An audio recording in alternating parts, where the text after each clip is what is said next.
Hello दोस्तों, invest with आरा में आपका स्वागत है। आज के वीडियो में हम जानेंगे कि कैसे पावर क्वेरी के इस्तेमाल से हम ऑप्शन चेन डेटा को एक्सेल स्प्रेडशीट पर ला सकते हैं, और केवल एक स्टॉक के लिए नहीं या एक स्क्रिप्ट के लिए नहीं, सारे स्क्रिप्ट्स के लिए जो एफएनओ में अवेलेबल है। जैसे आपके सामने जो एक्सेल शीट है, यह power query based Excel program है, जिसमें अभी आपको जो डेटा दिख रहा है वो है निफ्टी का ऑप्शन चेन डेटा है 24 सितंबर 2020 का। तो इस प्रोग्राम में टोटल 138 स्क्रिप्ट्स यानी स्टॉक्स और इंडेक्स के डेटा आप फेच करवा सकते हो और अकॉर्डिंगली उस पर एनालिसिस कर सकते हो। जैसे अगर मैंने यहाँ पे ड्रॉप डाउन मेनू से एनएमडीसी लिया तो मुझे एनएमडीसी का डेटा आ जाएगा। डेटा सिर्फ रिफ्रेश हो रहा है, थोड़ा समय लग रहा है।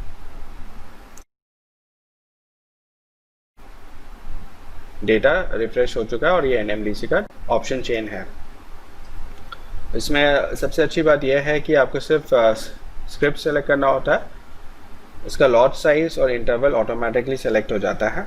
इंटरवल जो है ये है स्ट्राइक प्राइस इंटरवल, तो आप यहाँ पे देख सकते हैं एटीएम जो है 92.5 का है और इंटरवल है 2.5 का, तो इसका 90 और 95 ये इंटरवल है, और लॉट साइज है 6700 का। ठीक है, अब मैं एक और स्टॉक ले लेता हूँ। आप कोई भी एक स्टॉक ले सकते हो। अडानी पोर्ट्स 24 सितंबर का है, इंटरवल है 5 का और लॉट साइज है 2500, और ये अडानी पोर्ट्स का ऑप्शन चेन का डेटा है। मान लीजिए अगर मुझे एक्सपायरी भी चेंज करनी है, तो अगर मैंने इसके बाद वाली एक्सपायरी ली जिसमें 29 अक्टूबर की, तो वो डेटा भी आपको यहाँ पे मिल जाएगा जो कि अब तक बिल्डअप नहीं हुआ है। तो ये प्रोग्राम काफ़ी बड़ा होने वाला है, तो इसे मैंने ये सोचा है कि इसे 3 पार्ट में डिवाइड करूँगा। पहले पार्ट में हम जानेंगे कि ये कैसे लॉट साइज और इंटरवल जो है इसे फॉर्मुलेट किया जाए।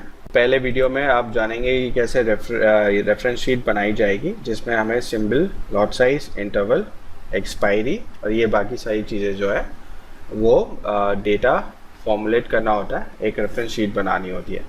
दूसरे शीट में हम जानेंगे कि ये कैसे ये ऑप्शन चेन की शीट बनाई जाए। ये मेनली ये शीट है जिसमें हम जो रॉ डेटा है, ये रॉ डेटा है जो डेटा हमें मिलता है एनएसई से पावर क्वेरी के माध्यम से, इसे कैसे हम एक रीडेबल डेटा में प्रोड्यूस कर सकें। और तीसरे पार्ट में हम पावर क्वेरी को डिफ़ाइन करेंगे, प्रोग्राम को डिफ़ाइन करेंगे कैसे ये डेटा को पुल किया जाए। ठीक है, और इसके आने वाले वीडियो में हम बहुत सारी और भी चीज़ें करेंगे। जैसे ये परसेंटेज ऑप्शन चेन का मैंने एक ट्रायल एंड एरर कर रहा हूँ, तो ये भी मैं आपको समझाऊंगा। तो ये एक शीट है स्ट्रैटेजीज़ की, जिसमें हम स्ट्रैटेजी डिफ़ाइन कर सकते हैं। जैसे मैं इस पर अभी वर्क कर रहा हूँ। अब शॉर्ट स्ट्रैडल है, तो शॉर्ट स्ट्रैडल क्या होता है, और हमें अगर एक शॉर्ट स्ट्रैडल बनाना है, तो मान लीजिए हमें एक लॉट से ही शॉर्ट स्ट्रैडल बनाना है और अपोलो हॉस्पिटल में बनाना है, तो हम शॉर्ट करेंगे 1600 के कॉल और पुट। तो यहाँ पे भाव दिया गया है, तो अगर मैंने 70 और 56 फीट किया है, तो मेरा जो एक लॉट पे अपोलो हॉस्पिटल का जो स्ट्रैटेजी बनेगा वो बनेगा 63,000 का। ये डेटा मैंने अभी तक लिंक नहीं किया है, अपडेट नहीं किया है। तो ये ज़ेरोदा का जो मार्जिन होता है, हमें पूरा प्ले देखना होता है कि कितने पैसे में ये 63,000 की स्ट्रैटेजी बनी है और कितना रिस्क होता है। तो ये सारी चीज़ें आगे आती रहेगी। पहले हमें ये ऑप्शन चेन पे काम करना है। जैसे ही ऑप्शन चेन बन जाता है तो हम इस बहुत सारी चीज़ें इस ऑप्शन चेन के साथ कर सकते हैं। ओके, तो अब इस वीडियो में हम सिर्फ और सिर्फ रेफरेंस वाली शीट बनाएंगे। ठीक है, तो ये प्रोग्राम जो है मैं इसे बंद करता हूँ। ओके, तो मैंने एक ब्लैंक वर्कशीट खोल रखी है। तो इसमें जब सबसे ज़रूरी चीज़ जो है वो पहली चीज़ है वो है डेवलपर टैब। बहुत सारे लोगों को ये पता नहीं है, तो जो भी 2016 यूज़ कर रहे हैं या 2019 यूज़ कर रहे हैं वो फाइल पे क्लिक कीजिए, मोर पे जाइए, ऑप्शंस पे क्लिक कीजिए, यहाँ पे कस्टमाइज रिबन पे आइए, तो आपको यहाँ पे डेवलपर टैब दिखेगा। ये डी सेलेक्टेड होगा, आप सिर्फ इसे सेलेक्ट कर लीजिए और ओके कीजिए, तो आपको ये डेवलपर टैब दिख जाएगा। दूसरी चीज़ करनी होती है कि फ़ाइल को पहले ही सेव कर लेते हैं। तो मैं फ़ाइल को सेव कर लेता हूँ मैक्रो एनेबल्ड वर्कबुक में। तो ये मेरी पुरानी फ़ाइल है जो अभी मैं आपको बता रहा था। इसमें यहाँ पे हम सिंपल ऑप्शन चेन PQ डाल देता है और इसे मैक्रो एनेबल वर्कबुक बना देता है और इसे सेव कर देता है। ठीक है, हमारा 2 काम हो गया है। अब तीसरा काम है कि हमें रेफरेंस शीट बनानी है। तो पहले तो शीट का नाम चेंज कर देते हैं, रेफरेंस कर लेते हैं। ओके, जब भी हम एक्सेल प्रोग्राम पे काम करते हैं, VBA बेस्ड प्रोग्राम हो या तो पावर क्वेरी बेस्ड प्रोग्राम हो, तो हमें बहुत ज़रूरी होता है कि एक फाइल हो जिसमें हम डेटा सेव करके रख सकें। जो URL के डेटा होते हैं हमें कॉपी पेस्ट करके रखना होता है। तो जब भी आप एक VBA बेस्ड प्रोग्राम या तो एक्सेल बेस्ड प्रोग्राम या तो कोई भी कोडिंग कर रहे हो, तो ज़रूर एक नोटपैड हमेशा अपने साथ रखिएगा। तो मैंने यहाँ पे एक नोटपैड खोल रखा है।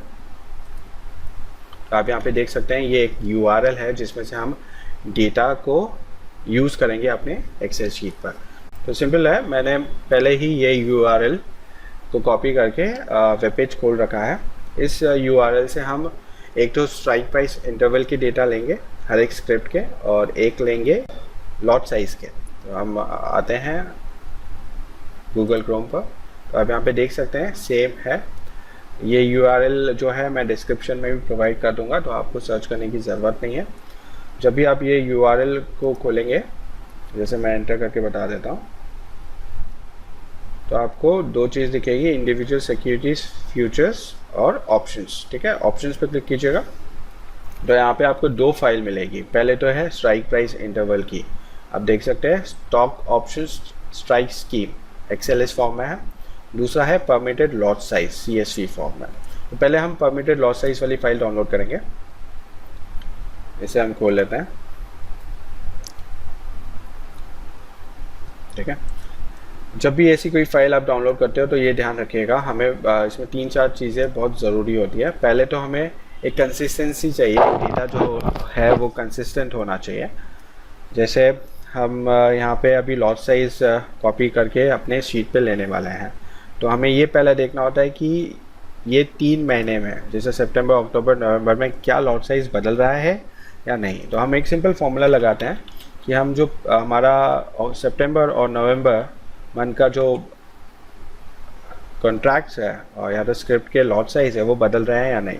सिंपल माइनस कीजिए और देखिए कहाँ पे डिफरेंस आ रहा है या नहीं। अगर कोई डिफरेंस नहीं आ रहा कोई भी रो में, तो आप मान लीजिए कि आपका 3 महीने तक लॉट साइज नहीं बदलने वाला।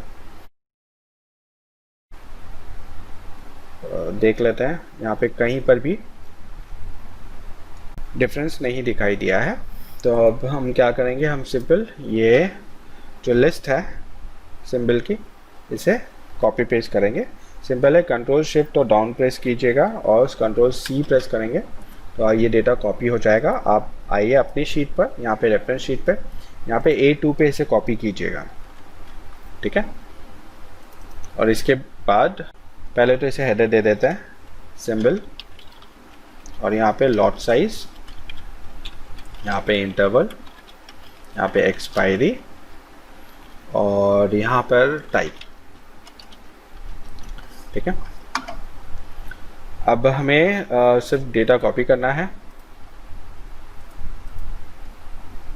तो हम सिर्फ नवंबर मंथ का जो लॉट साइज का डेटा है उसे कॉपी करेंगे, कंट्रोल C, और यहाँ पर आते हैं कंट्रोल V। ठीक है, अब हमें पहले यहाँ पे एक फ़िल्टर लगाना है। हमें ये जो डेटा है सिंबल के, तो हमें इसे अल्फ़ाबेटिकली अरेंज करना है। मैं बताऊंगा क्यों। तो हम सिंपल यहाँ पे जाएंगे, सिंबल, डेटा, फ़िल्टर, और इसे A to Z कर देंगे। आप यहाँ पे देख सकते हैं अल्फ़ाबेटिकली ये अरेंज हो चुका है, और डेटा पे जाएंगे, फ़िल्टर को बंद कर देंगे। तो ये पहला काम जो है हमारा लॉट साइज़ का वो हो चुका है। अब हम आते हैं इंटरवल पे। इंटरवल के लिए फिर से वो वेब पेज पे जाइए और यह स्ट्राइक स्कीम वाला जो फाइल है इसे डाउनलोड कीजिए।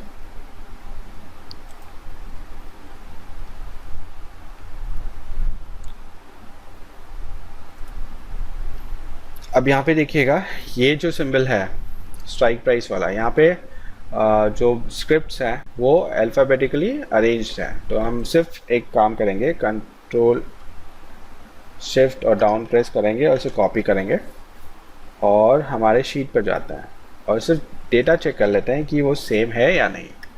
तो आप यहाँ पे देख सकते हैं ACC, अडानी, अडानी पोर्ट्स, अमर राजा बैटरी, ये सारे डेटा एकदम सही है। अब मैंने ये पहले ही फ़िल्टर क्यों किया है वो भी बता देता हूँ आपको। ये जो दूसरी फाइल है यहाँ से, जहाँ से हमने लॉट साइज़ लिए थे, तो यहाँ पे अगर मैं डेटा सेम पेस्ट करता हूँ तो आप यहाँ पे देख सकते हैं ACC पहला है, लेकिन दूसरा अंबुजा है और यहाँ पे अडानी है। तो ये हमारा डेटा में प्रॉब्लम करता है, इसीलिए हमने फ़िल्टर लगा के वो चेंज किया हुआ था। ठीक है, अब इस फाइल की हमें ज़रूरत नहीं है। हालांकि यहाँ पे निफ्टी और बैंक निफ्टी है। निफ्टी का हम सबको पता है कि लॉट साइज 75 होता है। बैंक निफ्टी का रिसेंटली चेंज हुआ है, 20 से 25 किया गया है, तो सिर्फ इतना ध्यान रखिएगा। हमने ये डेटा कॉपी नहीं किया है और ये फाइल को अभी हमें ज़रूरत नहीं है, तो इसे बंद कर देता है। ठीक है, डोंट से। अब हमें इंटरवल की डेटा जो है वो दूसरे फाइल से कॉपी करना है, क्योंकि हमारा डेटा जो है वो वेरीफाई हो चुका है और अल्फ़ाबेटिकली वेरीफाइड हो चुका है। हम सिर्फ यहाँ पे जाएंगे और इसे Ctrl+C करेंगे और अपने शीट पर कॉपी करेंगे। ठीक है, तो हमारा लॉट साइज हो गया, इंटरवल हो गया और हमें सिंबल भी मिल गया है। इसमें दो सिंबल नहीं है, जो है निफ्टी और बैंक निफ्टी। अपने शीट पे यहाँ पे इसे 75 और 25 कर लेते हैं। दूसरा जो निफ्टी के इंटरवल्स है, तो निफ्टी का है 50 का और बैंक निफ्टी का है 100 का। ओके, तो हमारे पास टोटल स्टॉक या तो टोटल स्क्रिप्ट्स जो मिले हैं वो है 138। ओके, अब हम फिर से इसे सिंबल पे जाएंगे, डेटा फिल्टर करेंगे और इसे simple A to Z sort करेंगे। तो जो आपका निफ्टी है वो भी इस सारे स्क्रिप्ट के साथ अल्फ़ाबेटिकली अरेंज हो जाएगा। तो यहाँ पे आप देखिएगा, जो हमने लास्ट में डाला था निफ्टी, वो निफ्टी यहाँ पर आ गया 97 पे। एक्सपायरी फ़िलहाल के लिए हम इसे टच नहीं करेंगे और टाइप की जगह पे आप E2 में टाइप कीजिए इंडाइसेस और E3 पे टाइप कीजिए इक्विटीज़। तो हमारा पहला काम जो था रेफरेंस शीट बनाने का, वो हो चुका है और ये वीडियो मुझे लग रहा है काफ़ी ज़्यादा समय ले चुका है। आशा करता हूँ कि आपको ये वीडियो पसंद आया होगा। अगर आपको ये वीडियो पसंद आया तो ज़रूर लाइक, शेयर और सब्सक्राइब कीजिएगा और ये शीट आप रेफरेंस शीट तक बना के रखिएगा, ताकि आगे जो ऑप्शन चेन की शीट बनेगी तो उसमें आपका एक अलग फ्री माइंड होगा और वो भी शीट हम बहुत जल्द से जल्द बना लेंगे। Thank you.